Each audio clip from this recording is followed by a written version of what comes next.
Mayor, going back to the issue of the wiretapping, the opposition are really trying to put a criminal element in what the Madam President had already admitted.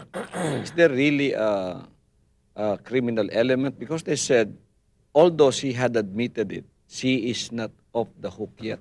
What do they mean by that? Meaning to say, but they'll ask for more. Uh, Nag-admit ng yan tao, gusto ko putulan yung ulo. Hirap naman yung ganun. I see nothing criminal in those tapes. Whether the transcript or audio. But I find it very odious to be hearing about those tapes, and especially if you are bugging the conversation of the president. Because as a matter of fact, they could have bugged something else.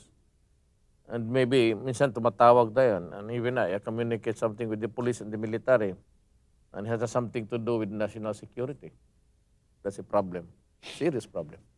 She also had admitted of talking to certain individuals, and I think that includes you because you also had said, it was in the paper, that the GMA talked to you before the election saying, pwede bang matagdagan ako ng 30,000 votes dyan? And we know before the election that the president, the GMA, would lose about 120,000 votes at that moment to Fernando Poe Jr.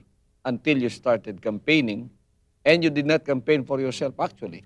You campaigned for her by saying, if you don't vote for PGMA, for GMA, don't vote for me na lang.